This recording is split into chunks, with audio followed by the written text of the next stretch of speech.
Ce matin, j'aimerais commencer mon sermon en lisant le récit de la création de l'homme et de la femme.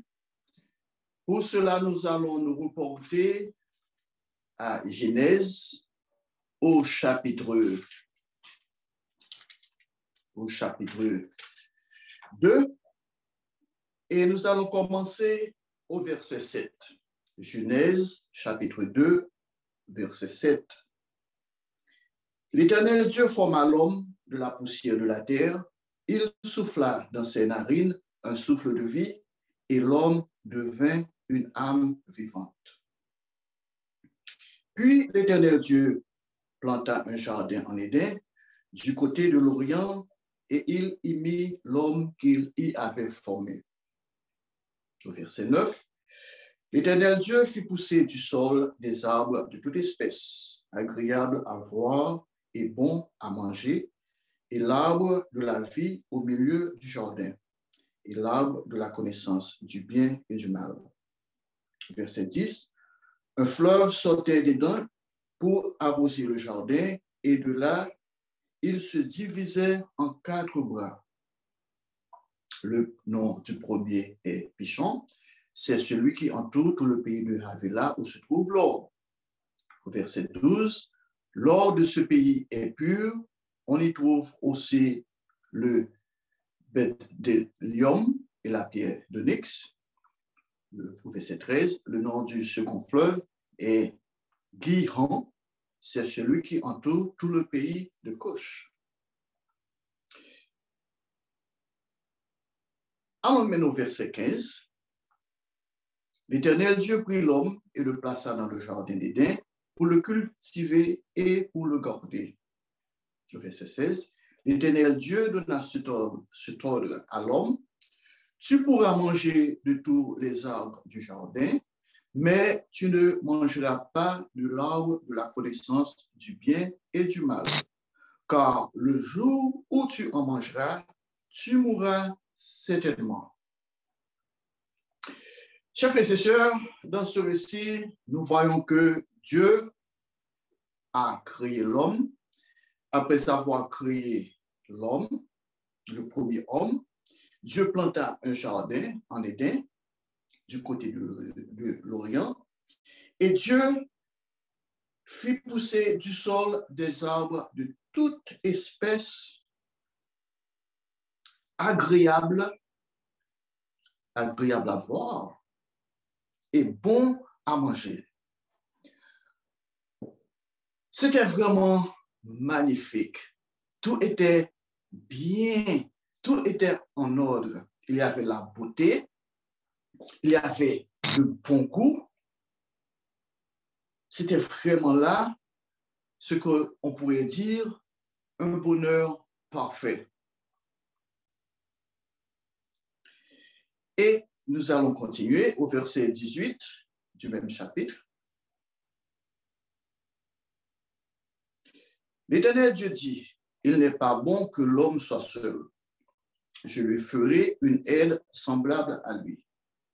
Au verset 19, l'Éternel Dieu forma de la terre tous les animaux des champs et tous les oiseaux du ciel. Et il les fit venir vers l'homme pour voir comment il les appellerait, et afin que tout être vivant porte le nom que lui donnerait l'homme. Verset 20, et l'homme donna des noms à tout le bétail, aux oiseaux du ciel et à tous les animaux des champs, mais pour l'homme, il ne trouva point d'aide semblable à lui. Maintenant, il faut voir ici, on ne parle que de l'homme. L'homme que Dieu a créé, l'être qu'il a formé de la poussière de la terre, l'homme en qui il souffla dans ses narines un souffle de vie, qui devint une âme vivante. Il faut voir bien que cet homme-là avait le pouvoir. Il avait l'opportunité de nommer les animaux. Mais il n'y avait pas d'autres personnes que lui seul. Au verset 21. Alors l'Éternel Dieu fit tomber un profond sommeil sur l'homme qui s'endormit. Il prit une de ses côtes et referma la chair à sa place. Au verset 22. L'Éternel Dieu forma une femme de la côte qu'il avait prise de l'homme et il l'emmena vers l'homme. Au verset 23. Et l'homme dit, voici cette fois celle qui est os de mes os, chair de ma chair, on l'appellera femme parce qu'elle a été prise de l'homme. Au verset 24, c'est pourquoi l'homme quittera son père et sa mère et s'attachera à sa femme, et ils deviendront une seule chair. Au verset 25, l'homme et sa femme étaient tous deux nus. Il n'y avait point honte. Tout était bien. Tout était en ordre. Pas de problème. Et Dieu était là avec eux. Okay. Et il faut remarquer encore l'ordre que Dieu a donné à cet homme. Au verset 16, au chapitre 2, Genèse chapitre 2, verset 16, l'homme, Dieu, l'Éternel Dieu, l'Éternel Dieu donna cet ordre à l'homme. Tu pourras manger de tous les arbres du jardin. C'est que Dieu, à ce moment-là, parlait face à face à cet homme, directement dans ses yeux. Dieu lui a dit, tu pourras manger de tous les arbres du jardin, mais tu ne mangeras pas de l'arbre de la connaissance du bien et du mal, car le jour où tu en mangeras, tu mourras certainement. Bon. Maintenant, cela va changer. Cela va changer et nous allons le voir. Aujourd'hui, quand on se demande pourquoi il y a tant de chaos, pourquoi il y a tant de misère, tant de confusion dans notre monde, chers frères et sœurs, nous devons nous reporter au commencement des choses. Il faut voir comment cela s'est passé et pourquoi sommes-nous là où nous sommes aujourd'hui. Pourquoi tant de confusion? Pourquoi tant de misère? Pourquoi les guerres? Lisons maintenant le chapitre 3 de la Genèse. Genèse, chapitre 3, verset 1. Le serpent était le plus rusé de tous les animaux des champs que l'Éternel Dieu avait fait. Il dit à la femme, Dieu a-t-il réellement dit, vous ne mangerez pas de tous les arbres du jardin? La femme répondit au serpent, nous mangeons du fruit des arbres du jardin. Verset 3, mais quant au fruit de l'arbre qui est au milieu du jardin, Dieu a dit, vous n'en mangerez point et vous n'y toucherez point, de peur que vous ne mouriez. Alors le serpent dit à la femme, vous ne mourrez point, mais Dieu sait que le jour où vous en mangerez, vos yeux s'ouvriront et que vous serez comme Dieu, connaissant le bien et le mal. Verset 6, la femme vit que l'arbre était bon à manger et agréable à la vue et qu'il était précieux pour ouvrir l'intelligence. Elle prit de son fruit et en mangea. Elle en donna aussi à son mari qui était auprès d'elle et il en mangea. C'est que l'homme a reçu des instructions précises. L'homme a reçu cet ordre de Dieu. Tu pourras manger de tous les arbres du jardin, mais tu ne mangera pas de l'arbre de la connaissance du bien et du mal. L'homme était tout proche de sa femme. Mais la femme, c'est la femme que le serpent a adressée. Et la femme vit que l'arbre était bon. Et il semble que le mari, l'homme, partageait avec sa femme les ordres de Dieu. Parce que et la femme a répondu au serpent, oui, nous mangeons. Dieu dit que oui, et nous mangeons du fruit des arbres du jardin. Mais quant au fruit de l'arbre qui est au milieu du jardin, Dieu a dit, vous n'en mangerez point et vous n'y toucherez point, de peur que vous ne mouriez. Et on continue. La femme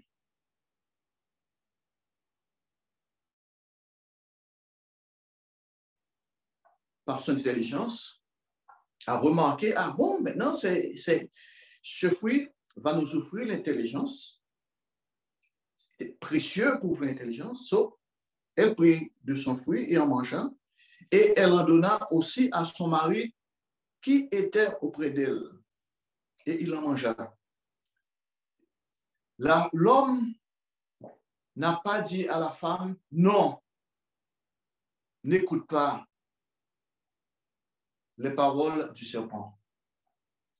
L'homme n'a rien dit à la femme. Il n'a pas dit non, je te défends de même toucher l'arbre, parce que nous devons observer ce que Dieu a dit. Nous devons respecter l'ordre de Dieu.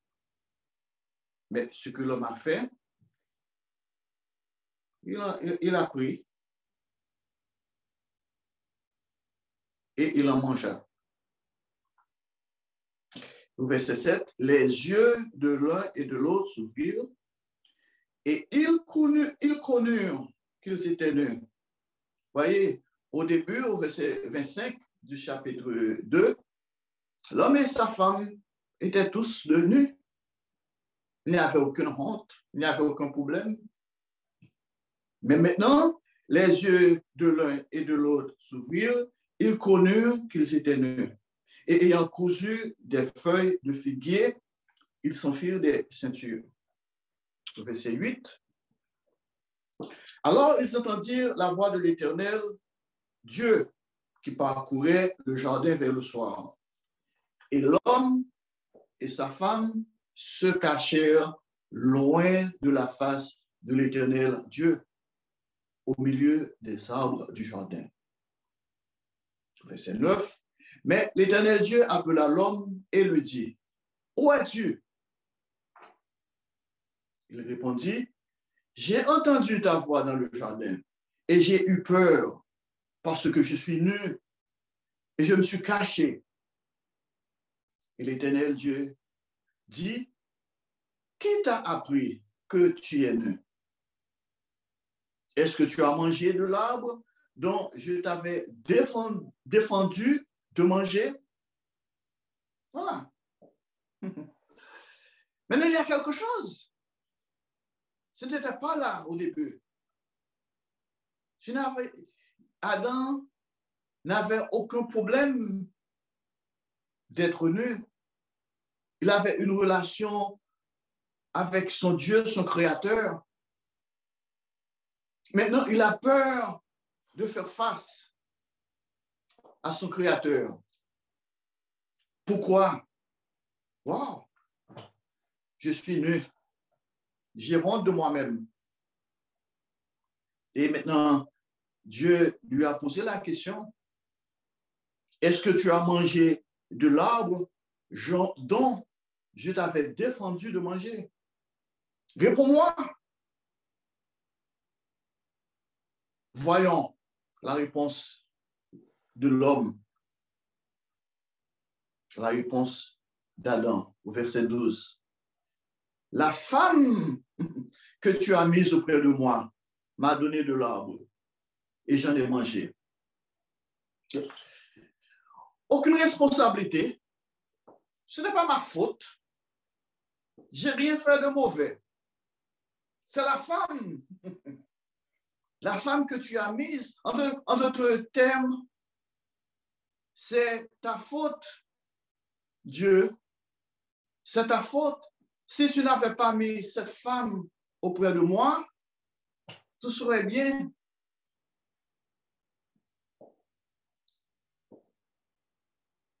La femme que tu as mise auprès de moi m'a donné de l'arbre et j'en ai mangé. Verset 13, et l'Éternel, Dieu dit à la femme, pourquoi as-tu fait cela? Et la femme répondit, le serpent m'a séduite et j'en ai mangé. Et chers frères et sœurs, vous savez le reste de l'histoire, au verset 14, Dieu dit au serpent, puisque tu as fait cela, tu seras maudit entre tout le bétail et entre tous les animaux des champs. Tu marcheras sur ton ventre et tu mangeras de la poussière tous les jours de ta vie. Au verset 15, je mettrai inimitié entre toi et la femme, entre ta postérité et sa postérité, celle-ci t'écrasera la tête et tu lui blesseras le talon. Au verset 16, il dit à la femme, j'augmenterai la souffrance de tes grossesses, tu enfanteras avec douleur et tes désirs se porteront vers ton mari, mais il dominera sur toi.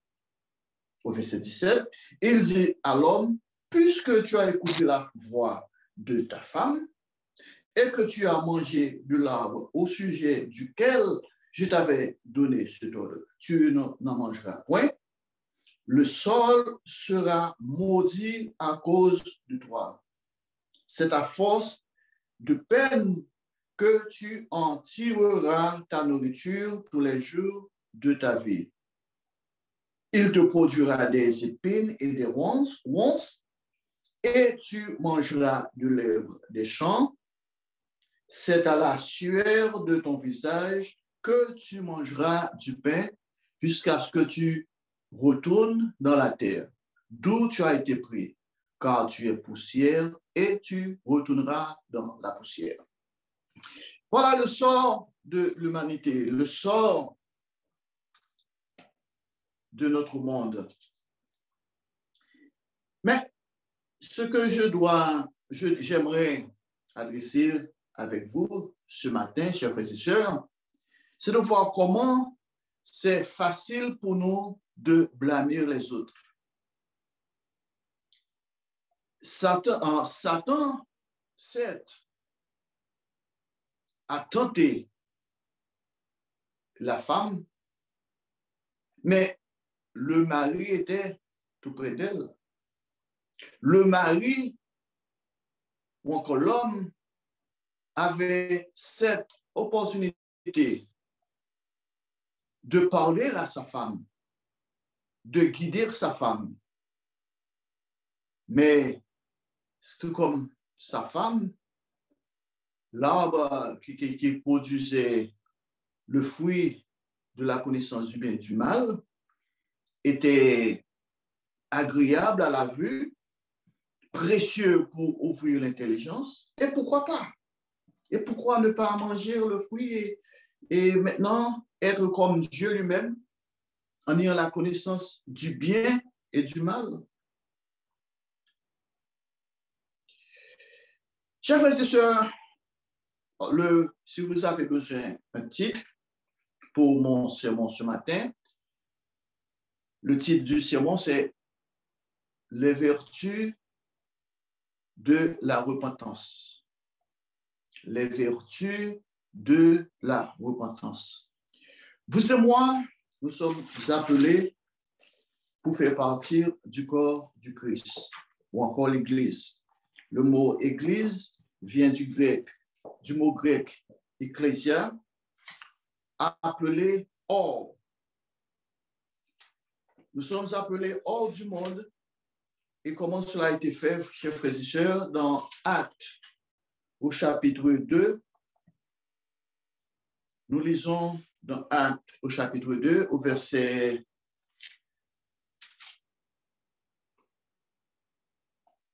37. Dans Actes, livre des Actes, au chapitre 2, verset 37. Après avoir entendu ce discours, ils eurent le cœur vivement touché. Et ils dirent à Pierre et aux autres apôtres, hommes frères, que ferons-nous? Nous avons quelque chose à faire. Nous devons agir. Nous avons entendu tout ce que vous avez dit et notre cœur est vivement touché. Il faut faire quelque chose. Au verset 38, Pierre leur dit, repentez-vous. Repentez-vous. Et que chacun de vous soit baptisé au nom de Jésus-Christ à cause du pardon de vos péchés. Et vous recevrez le don du Saint-Esprit. Il faut voir cela. Le premier pas d'un cœur converti, c'est d'être repenti. La repentance. Voilà pourquoi j'ai choisi ce titre, les vertus de la repentance. Si vous n'avez jamais repenti de vos péchés, chers frères et sœurs, il n'y a pas de conversion. Vous n'êtes même pas sur la route de la conversion. Et qu'est-ce que cela veut dire, repentir? Est-ce que c'est quelque chose qu'on professe, quelque chose qu'on dit, ah bon, je me repens? Chers frères et sœurs, cela vient du cœur. Se repentir, c'est prendre, c'est assumer ses responsabilités. C'est de dire que c'est moi, bon, j'ai péché. J'ai transgressé les lois de Dieu. J'ai fait ce qui est mal aux yeux de Dieu. J'ai désobéi aux ordres de Dieu. Et nous voyons que Adam n'a pas pris le temps de se repentir. Au lieu de se repentir, il a mis tout le blâme sur sa femme. Et directement sur sa femme et indirectement sur Dieu. Et aujourd'hui, nous voyons beaucoup de gens qui cherchent à blâmer Dieu pour leur misfortune. Quand les choses ne vont pas bien, ils sont toujours présents à dire, ah bon, c'est la faute de Dieu. Lorsqu'un accident nous arrive, nous en blâmons d'autres personnes. Ça, c'est sa faute. Tous les accidents, c'est pas facile pour quelqu'un de dire, ah bon, oui, c'est à cause de moi que cela est arrivé. Et même lorsque nous sommes malades, au lieu de chercher à savoir par où nous avons transgressé les lois de santé, nous emportons le blâme la plupart du temps sur les autres ou sur les circonstances. Et cette tendance est générale.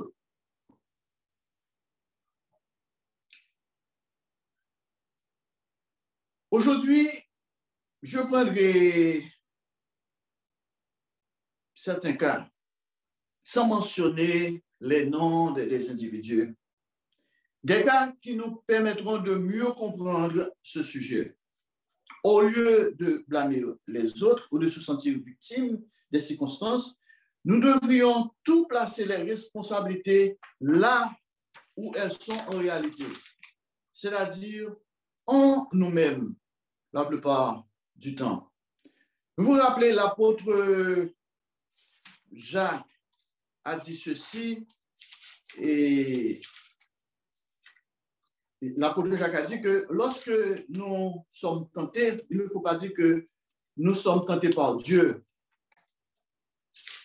Et nous sommes tentés, c'est à cause de nos convoitises. Quand nous sommes nous convoitons et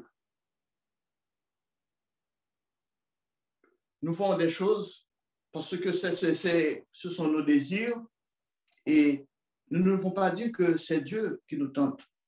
C'est dans Jacques au chapitre 1, verset 13. Jacques, chapitre 1 au verset 13, que personne, lorsqu'il est tenté, ne dise « c'est Dieu qui me tente ». Car Dieu ne peut être tenté par le mal et il ne tente lui-même personne. Verset 14, mais chacun est tenté lorsqu'il est attiré et amorcé par sa propre convoitise. Puis la convoitise, lorsqu'elle a conçu, enfante le péché. Et le péché, étant consumé, produit la mort.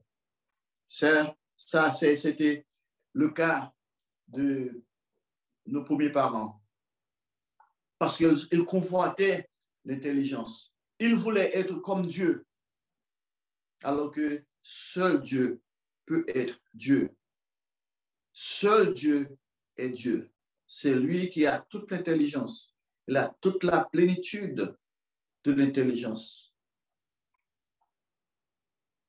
Donc, ça, Adam et Ève ont blâmé Dieu et lorsqu'il fut chassé du jardin d'Éden. Mais à qui était la faute? Et n'était-il pas vrai que Dieu les a mis en garde du péché? Et nous allons voir cela, et même la nation d'Israël, que les descendants d'Abraham, qui n'ont pas cessé de transgresser les lois divines, tout en blâmant Dieu. Et c'est comme si c'est Dieu qui les avait abandonnés.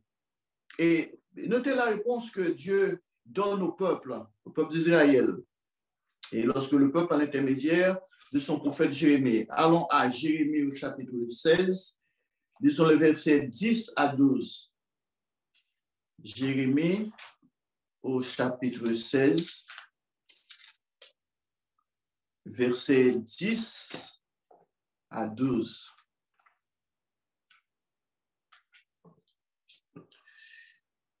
Lorsque tu annonceras à ce peuple toutes ces choses, ils te diront, pourquoi l'Éternel nous menace-t-il de tous ces grands malheurs?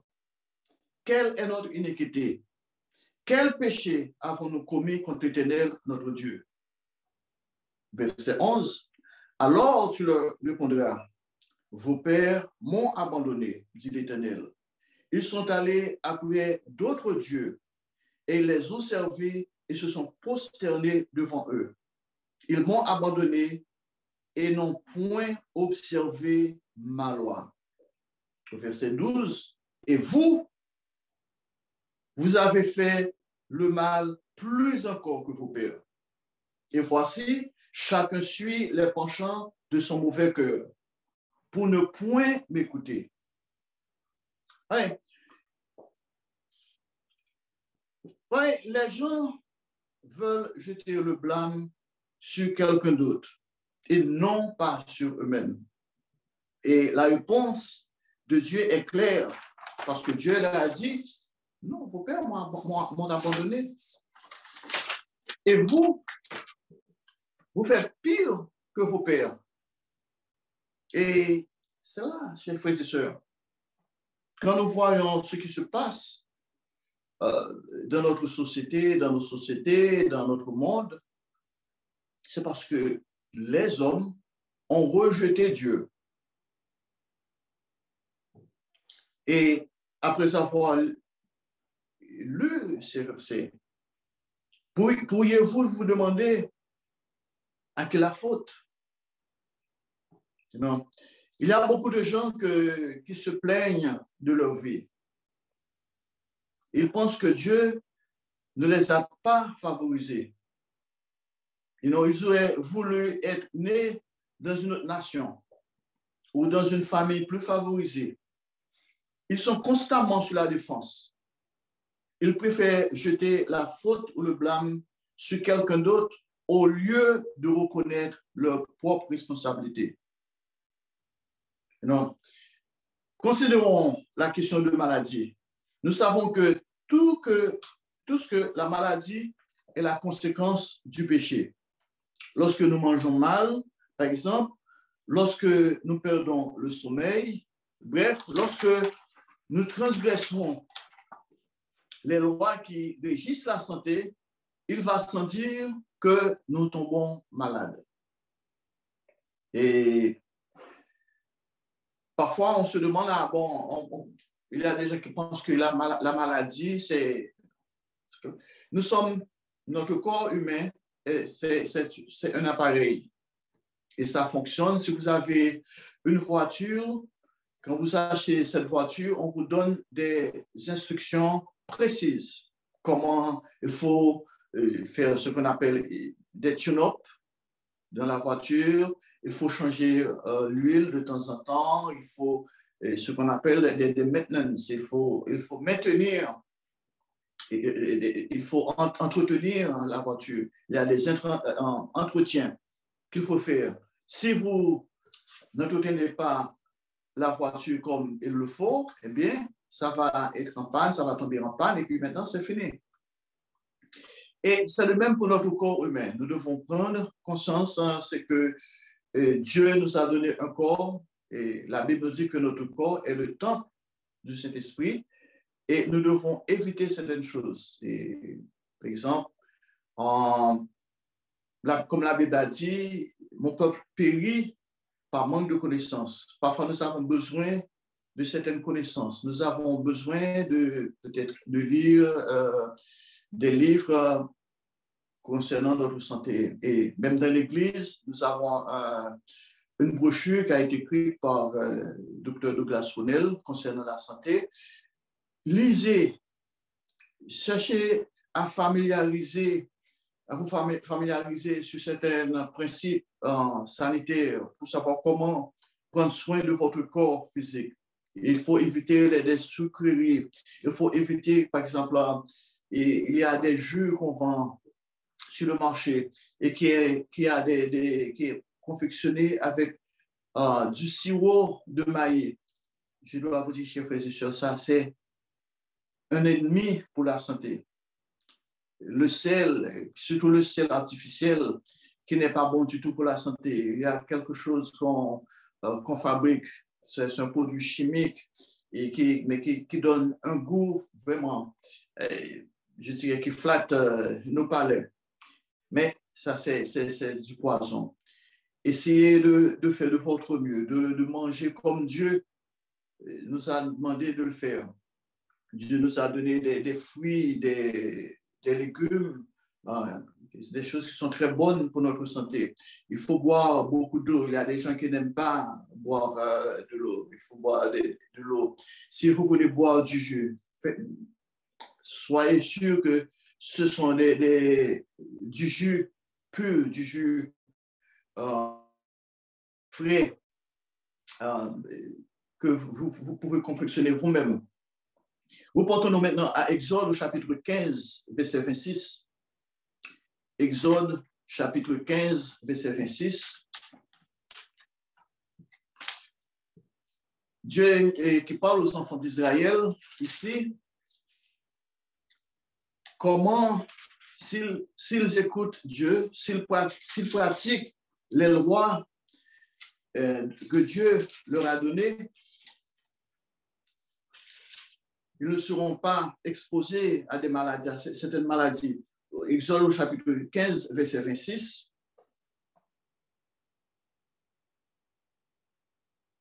Il dit, si tu écoutes attentivement la voix de l'Éternel, ton Dieu, si tu fais ce qui est droit à ses yeux, si tu prêtes l'oreille à ses commandements, et si tu observes toutes ses lois, je ne te frapperai d'aucune des maladies dont j'ai frappé les Égyptiens, car je suis l'Éternel qui te guérit.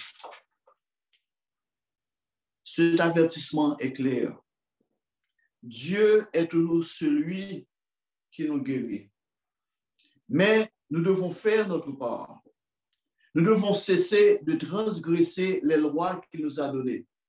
Certes, la médecine peut nous aider, mais il n'y a que Dieu qui puisse nous guérir lorsque nous sommes malades. Vous savez, et quand vous êtes malade, vous allez voir votre médecin. Le médecin peut vous donner une prescription, le médecin peut vous aider, peut traiter votre maladie. Mais seul Dieu seul peut guérir. Considérez le cas d'un individu dans la Bible que le Christ avait guéri, mais remarquez surtout l'avertissement qu'il lui a donné. Et on trouve ça dans Jean au chapitre 5. Jean chapitre 5 et 6. Jean chapitre 5, versets 5 et 6. Verset 5. Là se trouvait un homme malade depuis 38 ans. Jésus, l'ayant vu coucher et sachant qu'il était malade depuis longtemps, il lui dit, veux-tu être guéri? Et au verset 8, Jésus dit, lève-toi, lui dit Jésus, prends ton lit et marche. Au verset 9, aussitôt cet homme fut guéri, il prit son lit et marcha. Continue au verset 14. Depuis, Jésus le trouva dans le temple et lui dit, voici, tu as été guéri, ne pêche plus de peur qu'il ne t'arrive quelque chose de pire. Maintenant, ici, péché, quand Jésus lui dit ne pêche plus, ce ne sont pas les 10 commandements, de transgresser les 10 commandements, mais c'est la transgression des lois de santé. Dieu veut que nous pratiquions les lois de santé. Si vous ne dormez pas à l'heure, parce que c'est Dieu, le sommeil est très important pour notre santé, parce que pendant le sommeil, nous avons des hormones, et le sommeil nous aide à reprendre notre force physique et mentale. Et il faut fixer un temps pour aller au lit et fixer un temps pour se réveiller.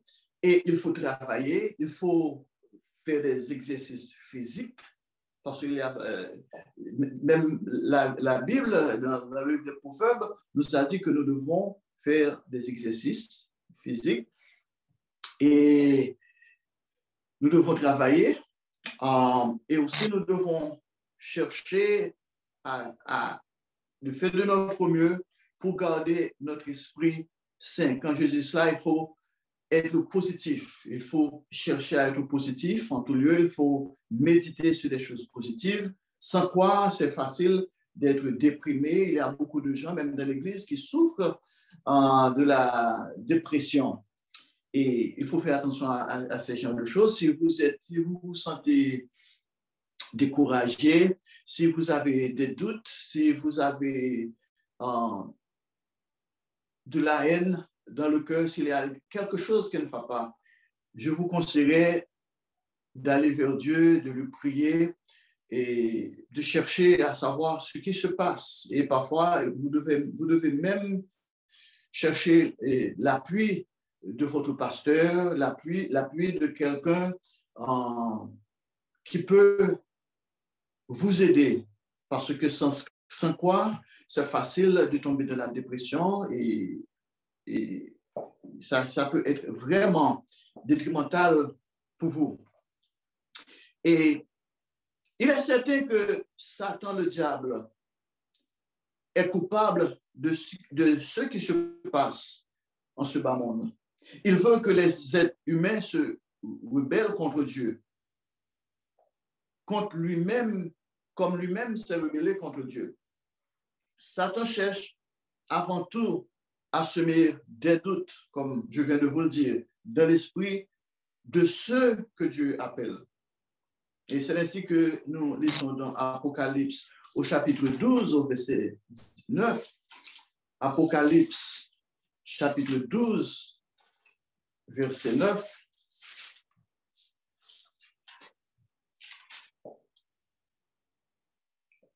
Et il fut précipité, le grand dragon, le serpent ancien, appelé le diable et Satan, celui qui séduit toute la terre.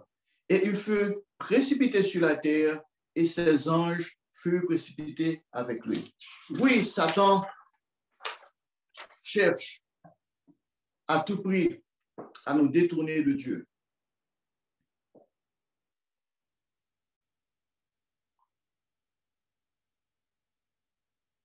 Les élus, en l'occurrence, sont ceux qui Dieu appelle en ce bas monde et qui font la volonté de Dieu.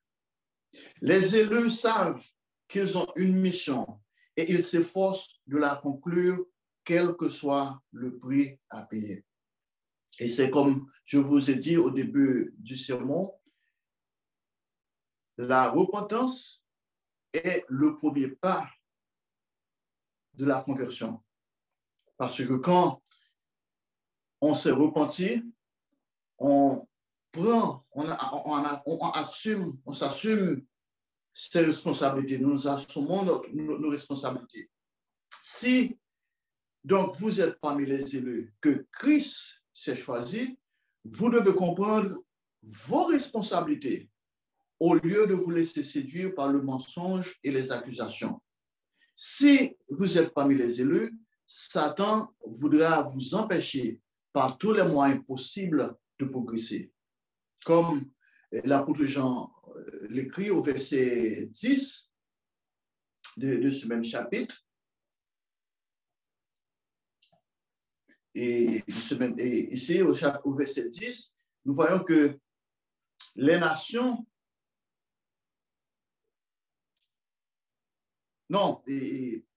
chapitre 12, et chapitre 12, verset 10, et j'entendis dans le ciel une voix forte qui disait, maintenant le salut est arrivé, ainsi que la puissance, le règne de notre Dieu et l'autorité de son Christ, car il a été précipité, l'accusateur de nos frères, celui qui les accusait devant notre Dieu jour et nuit.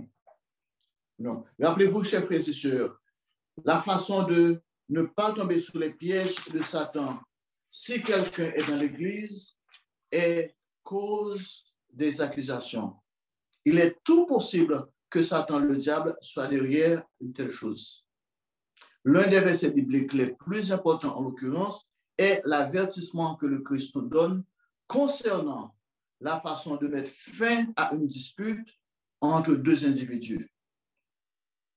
En effet, ayez toujours en tête cette instruction que le Christ nous a donnée dans Matthieu au chapitre 18, verset 15. Matthieu, chapitre 18, verset 15. Si on pratique ce principe-là, chers frères et sœurs, ce principe-là, il n'y aura plus de problèmes entre nous dans l'Église. Et Dieu lui-même le sait, le Christ le sait, voilà pourquoi il nous dit dans Matthieu, au chapitre 18, verset 15, si ton frère a péché, va et reprends-le entre toi et lui seul. S'il t'écoute, tu as gagné ton frère. Verset 16, mais s'il ne t'écoute pas, prends avec toi une ou deux personnes afin que toute l'affaire se règle sur la déclaration de 2 ou 3 témoins. Verset 17. S'il refuse de les écouter, dis-le à l'Église. Vous voyez, ça c'est une question de responsabilité. Vous vous approchez de votre frère avec un esprit d'amour, un esprit de bienveillance. Et vous n'allez pas accuser, vous n'allez pas dire, ah bon, ok, vous avez tort, maintenant j'attends vos excuses. Non. Il dit que il faut aller entre toi et ton frère. Quelque chose qui ne va pas, ok. Il faut prendre le temps. Mais avant tout, chers frères et sœurs, vous devez voir vos propres responsabilités et vos fautes, vos péchés. Et lors de toute discussion, ayez toujours en tête que la responsabilité dans chaque cas sont souvent partagées. Parfois, on peut voir la faute de l'autre personne. Et puis, pour soi-même, on est innocent et on a toujours raison. Mais, chers frères et sœurs, vous devez aller votre frère avec une attitude chrétienne, en ne jetant pas le blâme entier sur lui. Si l'individu en question ne connaît pas sa part de sa responsabilité, voici le chemin à suivre, comme le Christ a dit. S'il ne t'écoute pas, prends avec toi une ou deux personnes afin que toute l'affaire se règle sur la déclaration de 2 ou de 3 témoins.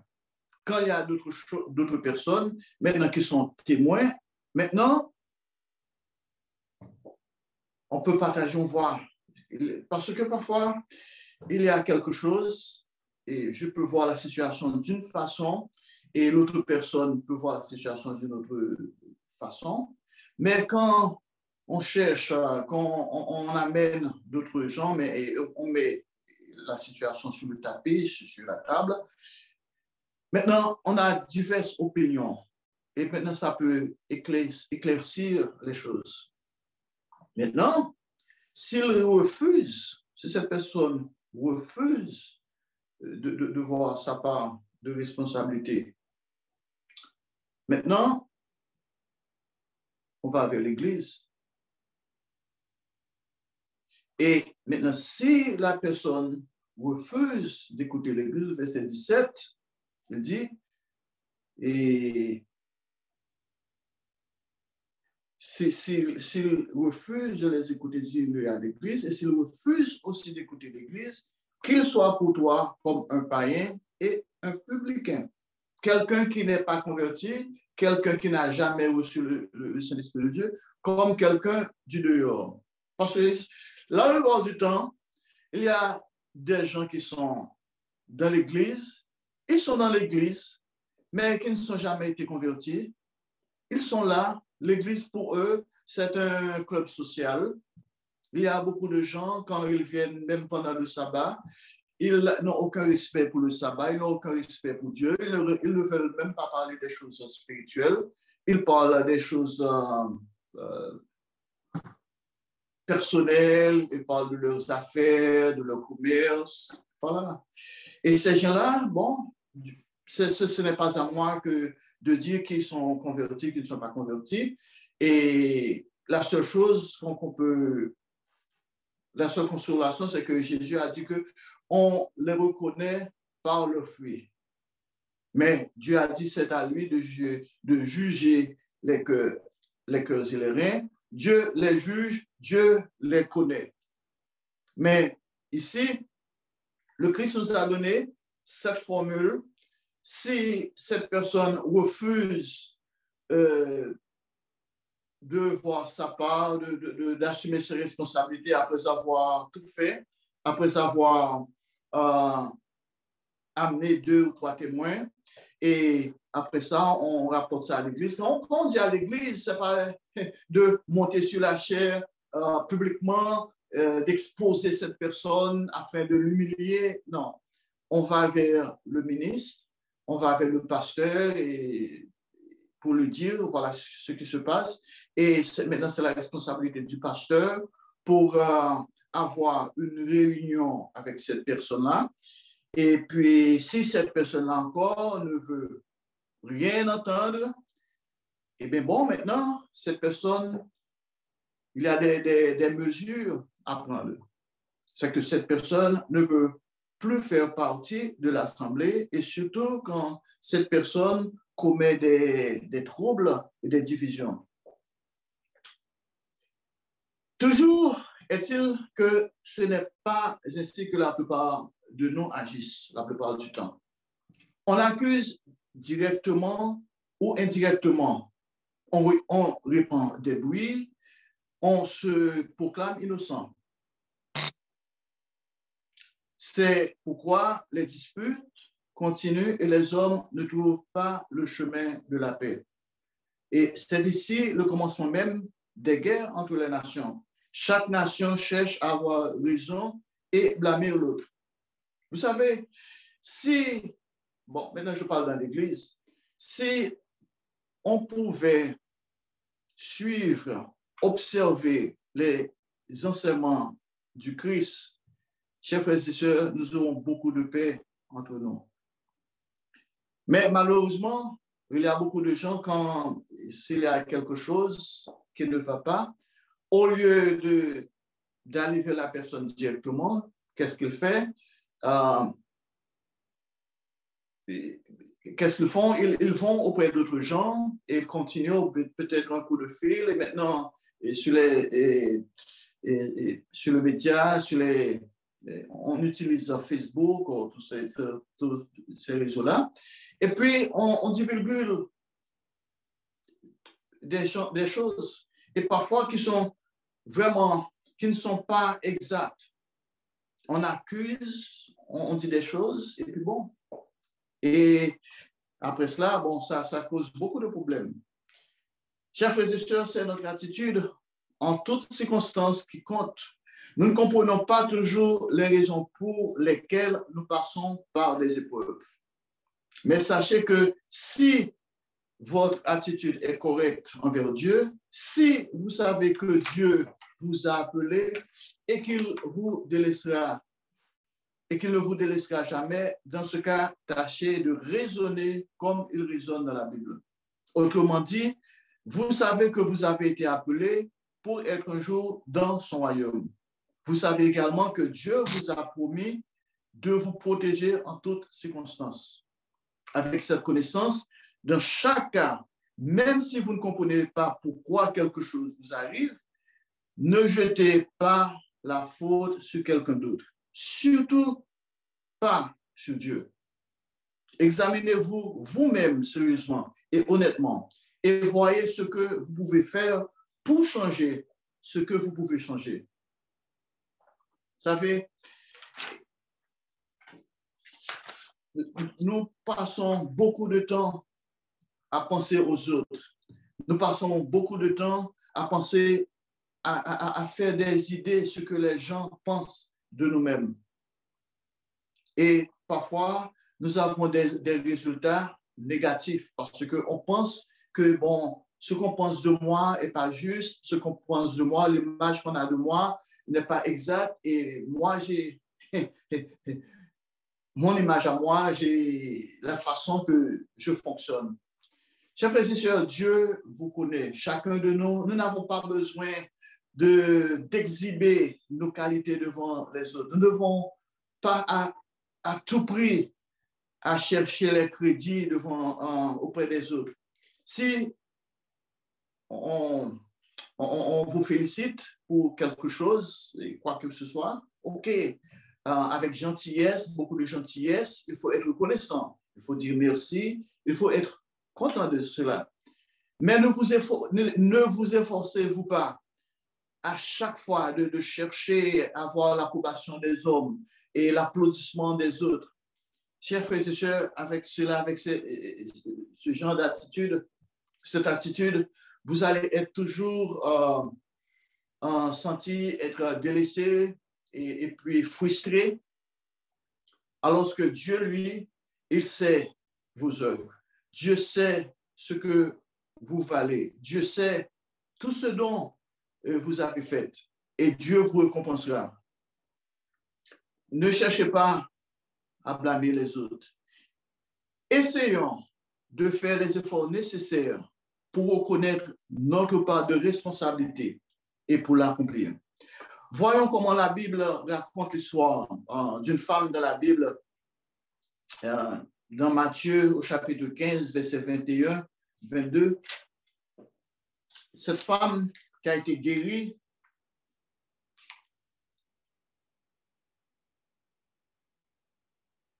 cette femme qui avait c'était, je dois vous dire l'histoire juste, qui avait, son fils était malade.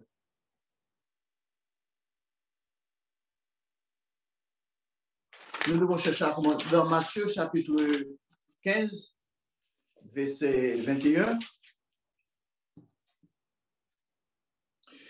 Jésus étant parti de là, se retira dans le territoire de Tyr et de Sidon, au verset 22, et voici une femme cananéenne qui venait de ces contrées, lui cria, « Aie pitié de moi, Seigneur, fils de David, ma fille est cruellement tourmentée par le démon. » C'est une fille par un fils.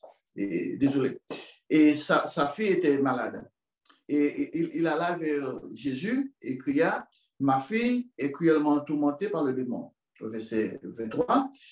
Il ne lui répondit pas un mot. Et ses disciples s'approchèrent et lui dirent avec insistance, « Renvoie-la, car elle crie derrière nous. » Au verset 24. Il répondit, « Je n'ai été envoyé qu'aux brebis perdues de la maison d'Israël. » Verset 25, mais elle vint se prosterner devant lui, disant, « Seigneur, secours-moi. » Verset 26, il répondit, « Il n'est pas bon de prendre le pain des enfants et de le jeter aux petits chiens. » Chers frères et sœurs, imaginez que quelqu'un comme le Christ, qui était un juif, et cette dame était une Cananéenne. Et cette femme était allée vers Jésus pour lui dire, parce qu'elle savait que seul Jésus-Christ pouvait guérir sa fille. Elle était allée voir Jésus et Jésus lui a répondu, « Ah, j'ai été envoyé qu'au bébé perdu de la maison d'Israël. Vous êtes une Cananéenne. Votre fille est une Cananéenne. Je ne veux pas guérir votre fille. » Et puis, cette femme vint se prosterner devant Jésus, disant, « Seigneur, secours-moi. » Et Jésus répondit, « Il n'est pas bon de prendre le pain des enfants et de le jeter aux petits chiens. » Wow! Imagine cela, chers frères et sœurs. Quelqu'un qui va auprès d'un pasteur de l'église pour demander une onction. Et puis, le pasteur a répondu, « Non, ce n'est pas bon de prendre le pain des enfants et de le jeter aux petits chiens. » Wow! Chers frères et sœurs, cette histoire serait partout, sur tous les écrans de télévision maintenant. Mais voyons l'attitude de cette femme. Au verset 27, « Oui, Seigneur, dit-elle, mais les petits chiens mangent les miettes qui tombent de la table de leur maître. » Alors Jésus lui dit, « Femme, ta foi est grande, qu'il te soit fait comme tu veux. » Et alors même, sa fille fut guérie. Parfois, on doit se demander, chers frères et sœurs, quelle est la grandeur de notre foi? Quelle est la grandeur de notre foi? Lorsque nous allons vers Dieu, est-ce que nous pensons vraiment ce que Dieu pense de nous? Ou bien nous pensons ce que les gens pensent de nous-mêmes, ce que la société pense de nous, l'image que la société nous donne? Ce n'est certainement pas la réponse qu'aucune de nous aurait attendue. N'est-il pas vrai que le Christ est venu pour tous les êtres humains et non pas pour les Israélites seulement? Pourquoi donc rejeter la demande de cette pauvre femme de façon si brusque? Et cependant, notez l'attitude de la femme. Elle comprenait ou non ce que le Christ lui disait. Elle maintenait sa demande. Selon toute probabilité, elle n'était pas heureuse d'entendre la réponse. Mais elle n'a pas blâmé Dieu, ni la décision que le Christ avait prise en l'occurrence. Et elle s'est prosternée devant lui. Ah, chers frères et sœurs, nous devons voir que le Christ nous donne des exemples.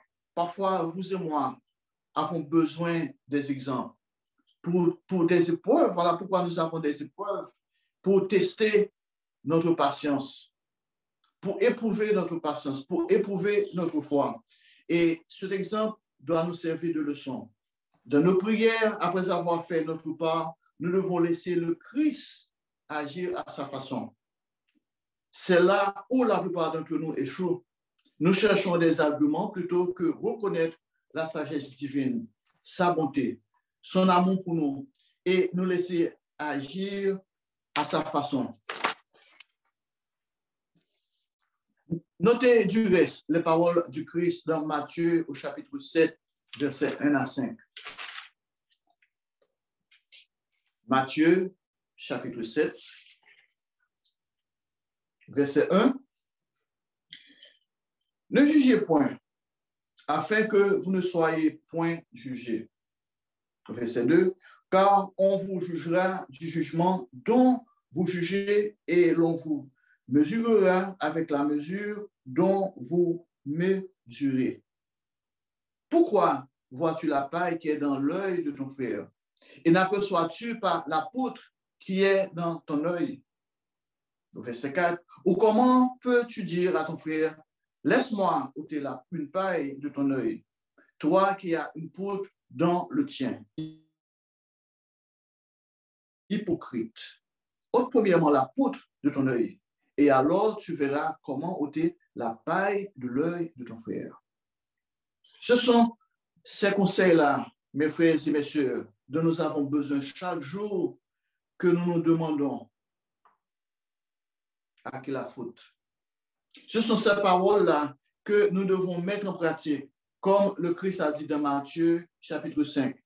Nous devons exprimer nos sentiments avec amour et non pas avec des reproches. Nous devons agir avec gratitude et non pas avec des plaintes et des complaintes. Lisons maintenant Matthieu, chapitre 5, versets 38 à 42. Matthieu, chapitre 5, versets 38 à 42.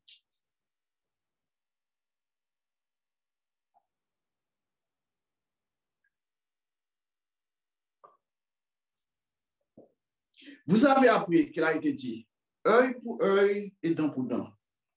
Verset 39. Mais moi, je vous dis de ne pas résister aux méchants.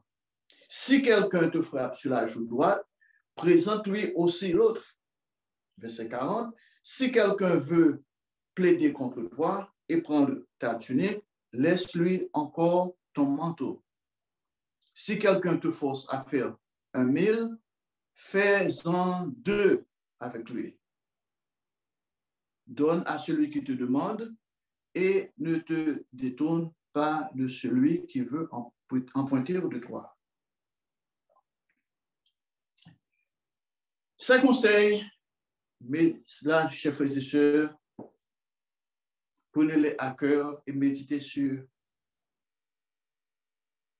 eux.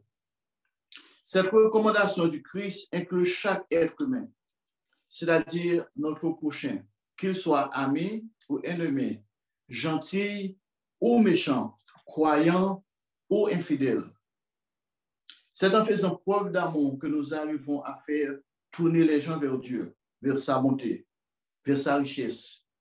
Si nous nous comportons de cette façon, nous n'aurons jamais besoin de porter le blâme sur quelqu'un d'autre ou de demander à qui la faute? Laissez-moi vous donner encore un autre exemple dont l'importance ne doit pas être minimisée. Lorsque Dieu nous a créés, il a aussi créé le mariage, c'est-à-dire l'union entre un homme et une femme. Dieu a condamné l'adultère, comme nous l'avions entendu ce matin dans la sermonnette. Et j'aimerais prendre du temps pour remercier M. Thibaut Duval pour la sermonnette de ce matin. Ça, c'était vraiment bien. Et parce que la plupart du temps, quand on parle de Proverbe 31, on voit seulement la femme. Alors que et dans la sermonnette, M. Thibaut Duval a bien montré comment l'homme est responsable.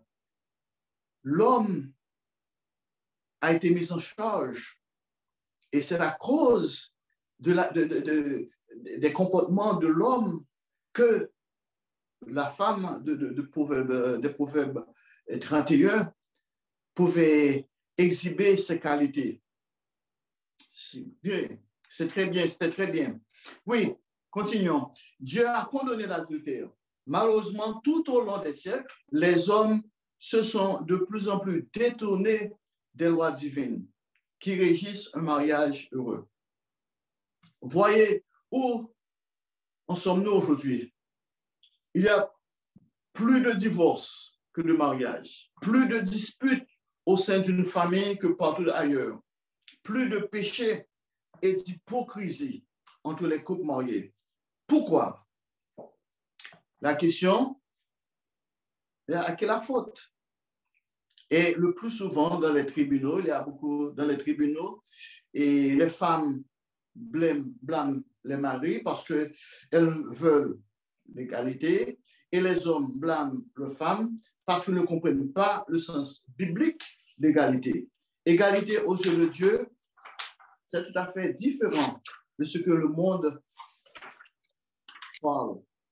Parce que pour eux, quand le monde parle d'égalité, ils pensent que, et nous devons agir de la même sorte, nous devons avoir les mêmes comportements, nous devons avoir les mêmes emplois, tout cela. Alors que même dans la psychologie, quand on étudie la psychologie féminine est tout à fait différente de la psychologie masculine. Et vice-versa. En effet, nous sommes tous égaux aux yeux de Dieu et nous allons hériter, homme ou femme, la vie éternelle. Ça, c'est la base d'une union conjugale aux yeux de Dieu. Mais chacun de nous, homme ou femme, doit faire sa part. Chacun doit comprendre que ses responsabilités conjugales sont établies au niveau de nos rapports entre Dieu et nous. Lisons attentivement Éphésiens au chapitre 5, versets 22 à 28.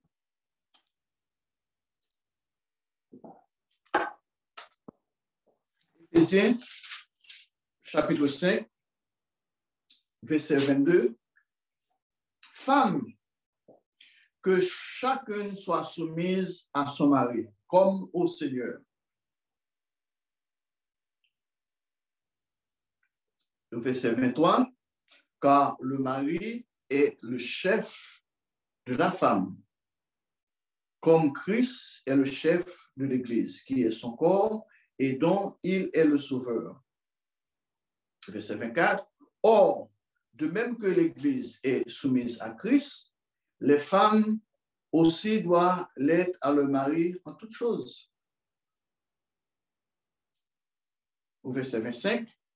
Marie, que chacun aime sa femme, comme Christ a aimé l'Église et s'est livré lui-même pour elle, afin de la sanctifier en la purifiant et en la lavant par l'eau de la parole, pour faire paraître devant lui cette Église glorieuse, sans tache, ni ride, ni rien de semblable, mais sainte et irréprochable.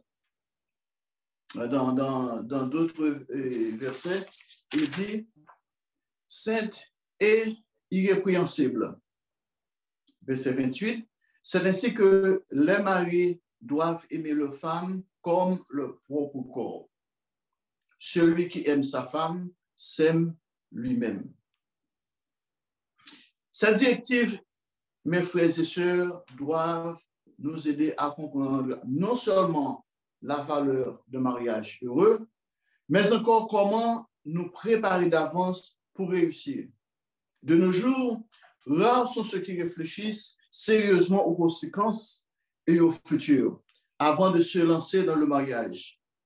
Ils ne se connaissent pas suffisamment avant de se lancer. Ils se laissent attirer par l'attrait physique et non par l'attrait spirituel.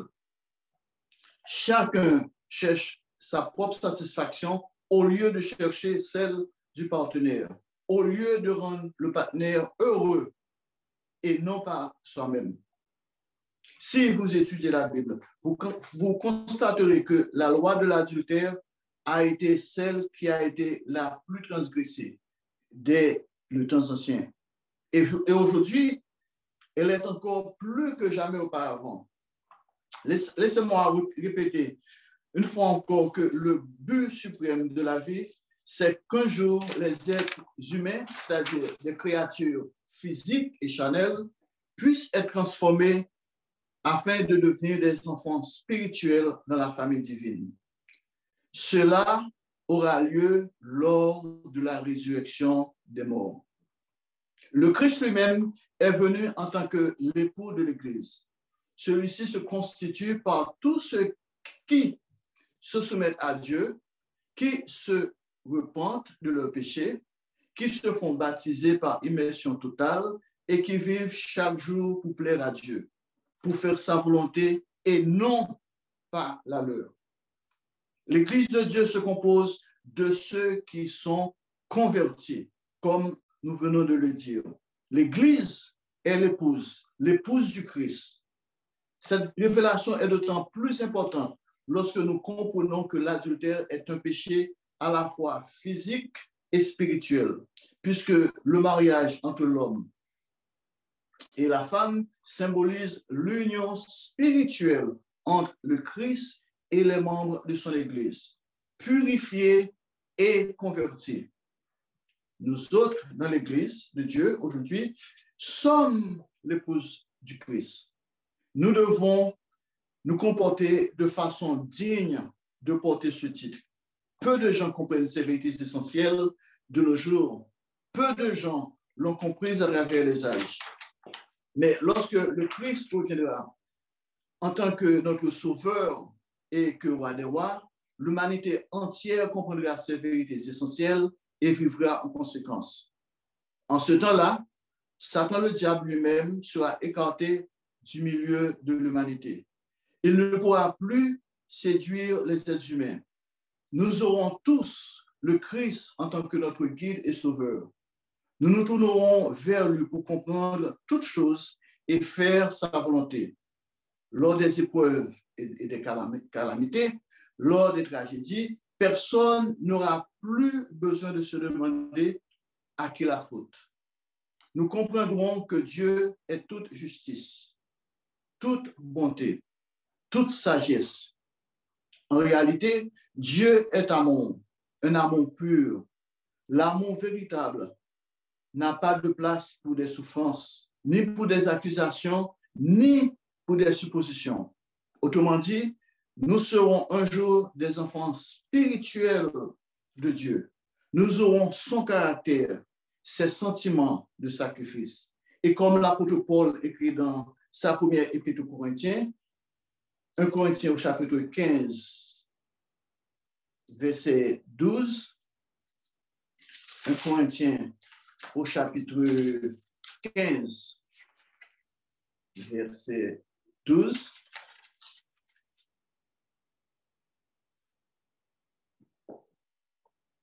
Or, si l'on prêche que Christ est ressuscité des morts, pourquoi quelques-uns parmi vous disent-ils qu'il n'y a point de résurrection des morts? Et verset 13, s'il n'y a point de résurrection des morts, Christ non plus n'est pas ressuscité. Et verset 20, mais maintenant Christ a ressuscité des morts. Il est les prémices de ceux qui sont morts.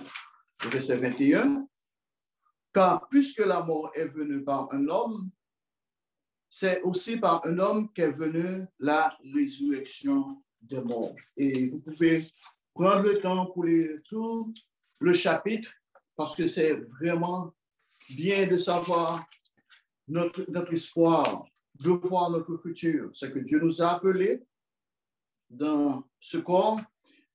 Nous avons un travail à faire. Notre travail à nos chers frères et sœurs, c'est de nous repentir, d'abandonner nos voies pécheresses, d'abandonner les voies de ce monde, de sortir du monde et de nous attacher à Dieu, de nous attacher à ses enseignements et de voir comment Dieu nous a appelés et de voir son but pour nous, afin qu'un jour nous puissions être membres de sa famille divine, afin de changer la course de ce monde. Et vous et moi, chers frères et sœurs, nous devons travailler acharnement afin que le jour viendra, Dieu peut dire de nous, viens, bon et fidèle serviteur, entre dans la joie de ton maître. Nous soyons des serviteurs fidèles et Dieu peut dire que nous avons été fidèles dans très peu de choses et maintenant il va nous confier de grandes choses. Soyons donc courageux, chers frères et sœurs. Vivons avec entière confiance en Dieu et en ses enseignements. Reportons-nous maintenant à Galates au chapitre 6. Nous commençons au verset 4. Galates au chapitre 6, verset 4. Que chacun examine ses propres œuvres, et alors il aura sujet de se glorifier pour lui seul, et non par rapport à autrui. Au verset 5, car chacun portera sa propre charge. Vous vous rappelez, l'apôtre Paul nous a fait cette recommandation avant de manger la Pâque, de nous examiner nous-mêmes. Trop souvent, chers frères et sœurs, nous avons cette tendance d'examiner notre prochain, notre frère dans l'église, notre voisin, notre époux ou notre épouse. Nous voulons examiner tout le monde, alors que nous devons nous examiner nous-mêmes. L'apôtre Paul dit ici que chacun examine ses propres œuvres. Et alors, il aura sujet de se glorifier pour lui seul et non par rapport à autrui, car chacun portera sa propre charge. Que celui à qui l'on enseigne la parole fasse part de tous ses biens à celui qui l'enseigne. Verset 7. Ne vous y trompez pas. On ne se moque pas de Dieu. Ce qu'un homme aura semé, il le moissonnera aussi. Au verset 8. Celui qui sème pour sa chair moissonnera de la chair la corruption, mais celui qui sème pour l'esprit moissonnera de l'esprit la vie éternelle. Et il conclut ainsi au verset 9, ne nous lassons pas de faire le bien, car nous moissonnerons au temps convenable si nous ne relâchons pas. Chers frères et sœurs, soyons convaincus que le Christ dit toujours la vérité et que si nous respectons ses enseignements, nous serons un jour ses frères spirituels qui vivront jamais avec lui et le Père Céleste pour toute l'éternité.